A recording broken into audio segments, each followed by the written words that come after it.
ఢిల్లీ నగరంలో రాజకీయం వేడెక్కుతుందా? అవుననే చెప్పవచ్చు. ప్రతిపక్ష పార్టీ నాయకుడు కాంగ్రెస్ పార్టీ, రాహుల్ గాంధీ అధికార పక్షం బీజేపీ, ఈ రెండు పార్టీల మధ్య చర్చ తీవ్రంగా జరుగుతున్నది.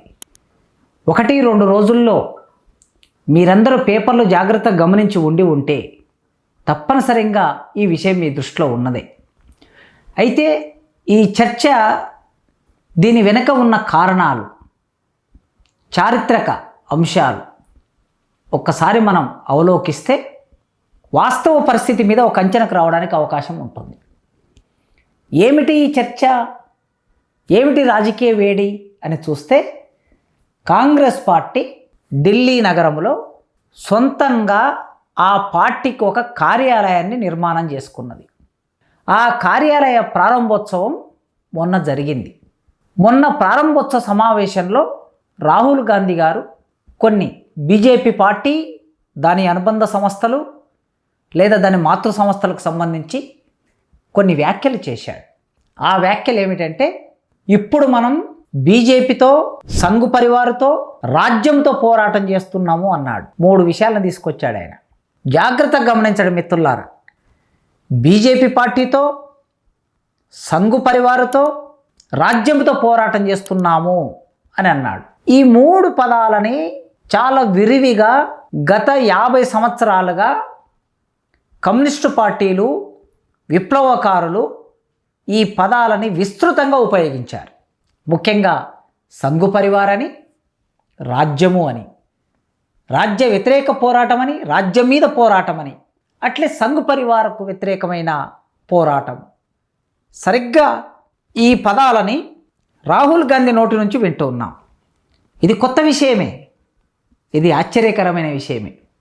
ఎందుకంటే భారతదేశాన్ని 60 సంవత్సరాలు పరిపాలించిన కాంగ్రెస్ పార్టీ, ఒక బలమైన రాజ్యాన్ని తయారు చేసిన కాంగ్రెస్ పార్టీ, ఎమర్జెన్సీని విధించిన కాంగ్రెస్ పార్టీ, అనేక సందర్భాల్లో ప్రజల మీద, ప్రజా పోరాటాల మీద తన ప్రభావాన్ని, అణిచివేతను కొనసాగించిన కాంగ్రెస్ పార్టీ, ఆ కాంగ్రెస్ పార్టీ నాయకుడు ఇవాళ మాట్లాడుతున్న మాట.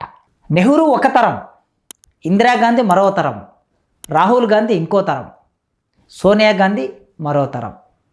ఇప్పుడు నెహ్రూ, ఇందిరాగాంధీ, రాజీవ్ గాంధీ, సోనియా గాంధీ, ఇప్పుడు రాహుల్ గాంధీ, 5 మంది కుటుంబ సభ్యులకు సంబంధించిన ఈ పార్టీ, ఈ మొత్తం చరిత్ర క్రమంలో చూసినప్పుడు ఇవాళ రాహుల్ గాంధీ మాట్లాడుతున్న మాట, భాష, కొత్త భాష. ఇది నిజమేనా? ఆయన పోరాటం బీజేపీతో, సంఘ్ పరివార్తో, రాజ్యంతో చేసే పోరాటం నిజమేనా అని చూస్తే, నిజంగా అధికార పక్షం ఈనాడు దేశంలో బీజేపీ, ప్రతిపక్ష పార్టీ కాంగ్రెస్. సహజంగా అధికారంలో ఎవరుంటే వాళ్ళకి వ్యతిరేకంగా మాట్లాడటం అనేది ప్రతిపక్ష పార్టీ చేస్తుంది. ఆ ప్రతిపక్ష పార్టీ నాయకుడు గనక రాహుల్ గాంధీ బీజేపీకి వ్యతిరేకంగా పోరాటం చేస్తున్నాడు, దీంట్లో డౌట్ లేదు. రెండవది, సంఘ్ పరివార్కు వ్యతిరేకంగా పోరాటం చేస్తున్నాం అన్నాడు. నిజమేనా?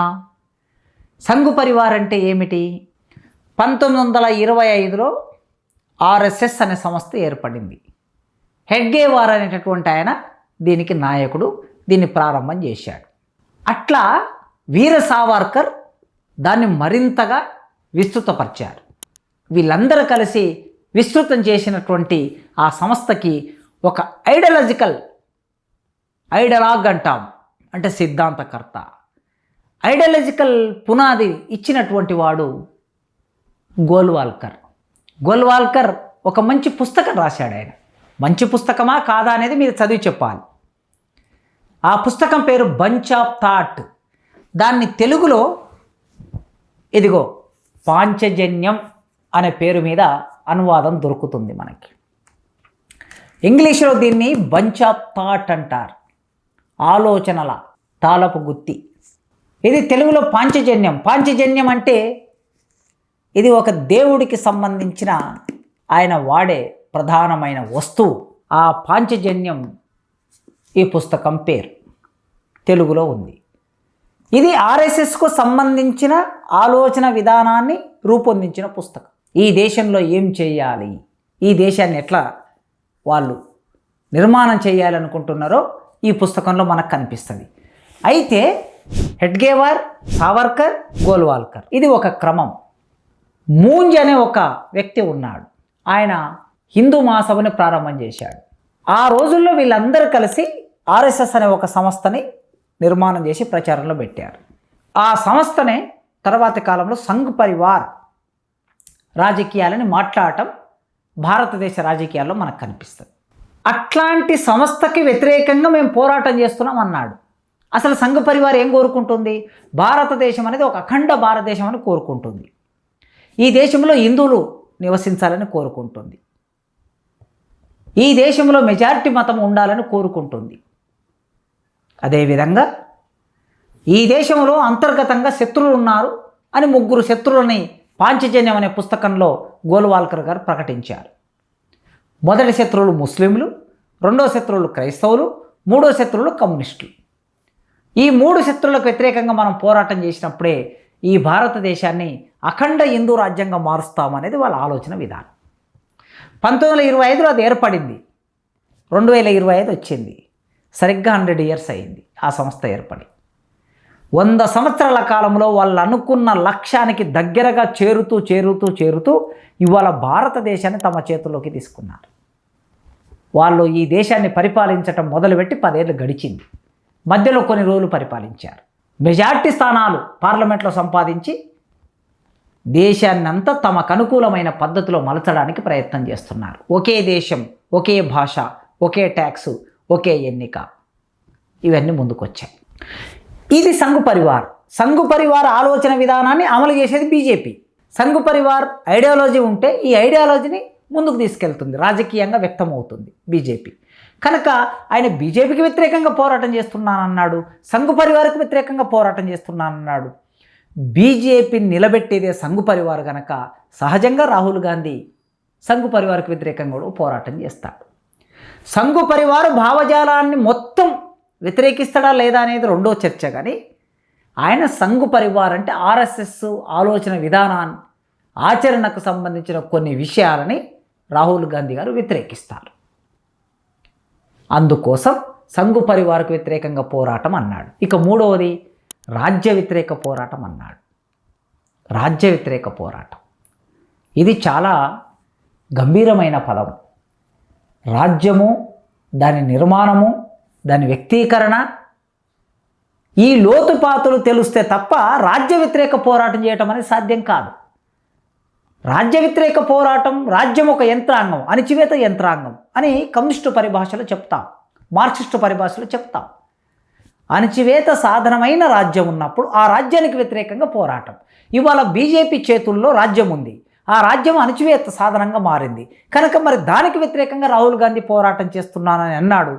భవిష్యత్తులో నిజంగా రాహుల్ గాంధీ రాజ్య వ్యతిరేక పోరాటం చేస్తాడా లేదా, ఇది కేవలం ఉపన్యాసంలో భాగంగా యాదృచ్ఛికంగా వచ్చిన పదమా, ఆచరణలో ఇది అమలవుతుందా అనేది మనం చూడబోతాం.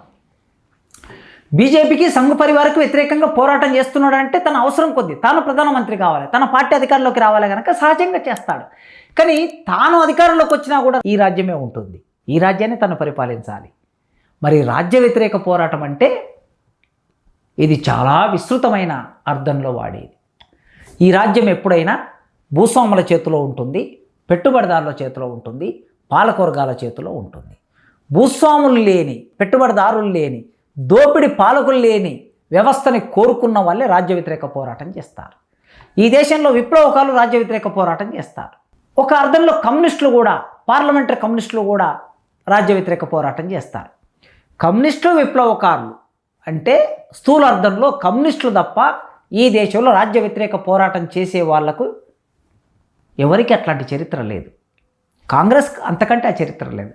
కానీ రాహుల్ గాంధీ గారు ఈ ప్రకటన చేశారు కనుక భవిష్యత్తులో మరి వారు కమ్యూనిస్టు అనుకూలుగా మారబోతున్నారా, కమ్యూనిస్టులతో చేతులు కలపబోతున్నారా, కమ్యూనిస్టులతో ఐక్య సంఘటన కట్టబోతున్నారా, తాను ప్రధానమంత్రి కావడానికి అభ్యుదయ శక్తుల్ని, ప్రజాస్వామిక శక్తుల్ని, లౌకిక శక్తుల్ని, దళిత శక్తులు, అంబేద్కరిస్టుల్ని అందరినీ కూడగట్టుకొని రేపు పోరాటం చేయబోతున్నాడు అనేది మనం అతి తొందరలో చూస్తాం. కనుక రాహుల్ గాంధీ మాట్లాడిన ఈ మాట ఆచరణలోకి రావడానికి తప్పనిసరిగా పౌర సమాజం మనం రైతులు, కూలీలు, కార్మికులు, చదువుకున్న విద్యార్థులు, ఉద్యోగులు, మధ్యతరగతి జీవులు తప్పనిసరిగా రాజ్యం ఒక బలమైన సాధనం అయినప్పుడు, భరించరానిదిగా మారినప్పుడు, అది ఫాసిస్టు లక్షణాన్ని సంతరించుకున్నప్పుడు తప్పనిసరిగా ఆ రాజ్యానికి వ్యతిరేకంగా కూడా పోరాటం చేయవలసి వస్తుంది. ఆ రాజ్యాన్ని ప్రజాస్వామీకరించుకోవడానికి, ఆ రాజ్యాన్ని ప్రగతిదాయకం చేసుకోవడానికి, ఆ రాజ్యం రాజ్యాంగబద్ధంగా నిలబడడానికి తప్పనిసరిగా దేశంలో ఉన్న అన్ని శక్తులు కలిసి పోరాటం చేయవలసి వస్తుంది. ఆ పోరాటానికి రాహుల్ గాంధీ సిద్ధపడాలని మనందరం కోరుకుందాం. భారతదేశ ప్రజాస్వామ్య వ్యవస్థని పరిడవిల్లే ప్రజాస్వామ్యంగా మార్చడానికి అందరి కృషి ఉండాలి.